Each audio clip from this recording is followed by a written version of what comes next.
तो आज की वीडियो में हम बात करेंगे श्रेणी क्रम और समांतर क्रम संयोजन के बारे में, यानी कि उन दोनों सर्किटों का टोटल प्रतिरोध निकालने के बारे में।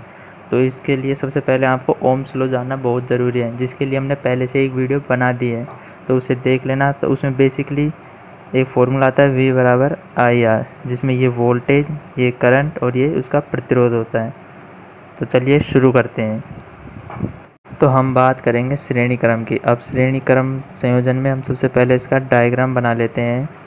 ये हमने एक प्रतिरोध लगा दिया, ये दूसरा और ये थर्ड नंबर, और सर्किट में इधर लगा दी बैटरी, और ये हमारी लग गई कुंजी के ये प्लस ये माइनस, ये हमारा R1 R2 और R3। और सीरीज कनेक्शन के अंदर हमेशा करंट सेम होती है और पैरेलल के अंदर वोल्टेज सेम होती है।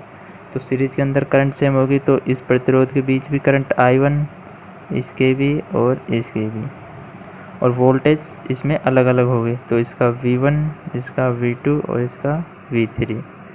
अब हमें इस पूरे सर्किट में से टोटल रेजिस्टेंस निकालना है।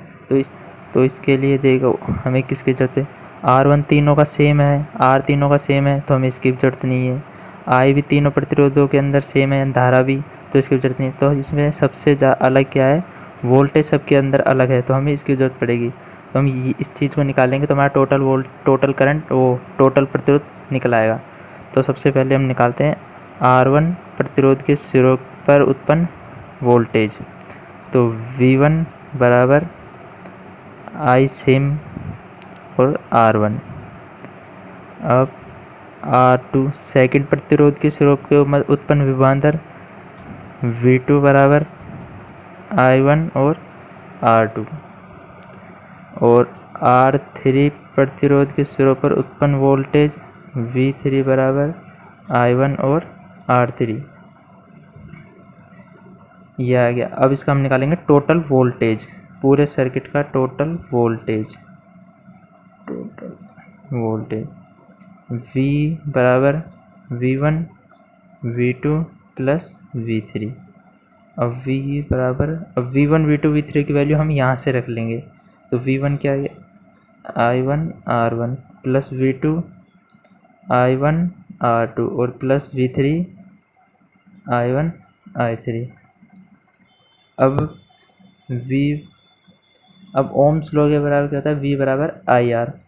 तो इस V की वैल्यू हम यहाँ से रख लेंगे। तो V बराबर हो गया IR बराबर IR1 plus IR2 plus IR3। अब यहाँ से देखो सब में I कॉमन है, तो हम I कॉमन ले लेंगे। यहाँ से आगे I common, R1 plus R2 plus R3, I से I कैंसिल, तो यहाँ R बराबर R1 plus R2 plus R3। तो ये हमारा टोटल प्रतिरोध आ गया, और इसलिए सीरीज में है, इसलिए हम यहाँ पर S लगा देंगे, सीरीज यानी श्रेणी क्रम। तो R1 plus R2 plus R3, ये आ गया इसका टोटल प्रतिरोध श्रेणी क्रम के अंदर। तो श्रेणी क्रम संयोजन के बाद हम बात करते हैं समांतर क्रम की। अब समांतर क्रम हम इसका सबसे पहले सर्किट डायग्राम बना लेते हैं। ये हमारा R1 R2 और ये हो जाएगा हमारा R3, और इसमें यहाँ लग जाएगी बैटरी, और ये हमारी आ गई कुंजी यानी कि स्विच। ये आ गया K plus minus R1 R2 और R3। तो हमने जैसा सीरीज कनेक्शन में बात की थी कि श्रेणी के अंदर हमेशा करंट सेम होती है और समांतर के अंदर वोल्टेज सेम होती है।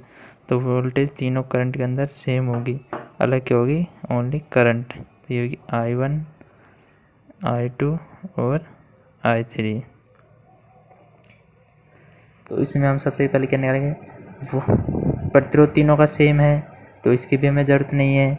वोल्टेज भी तीनों में सेम है तो इसकी भी ज़रूरत नहीं है। तो इसमें करंट अखबार अलग अलग है, तो हम इसमें करंट निकालेंगे।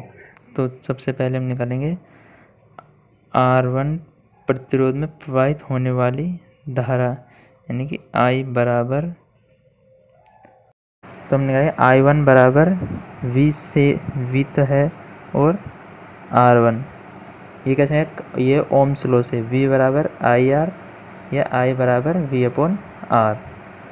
तो इसी तरह R2 यानी कि सेकंड प्रतिरोध से प्रवाहित होने वाली धारा I2 बराबर V/R2, और R3 बराबर, यानी कि थर्ड प्रतिरोध के अंदर प्रवाहित होने वाली धारा I3 बराबर V/R3।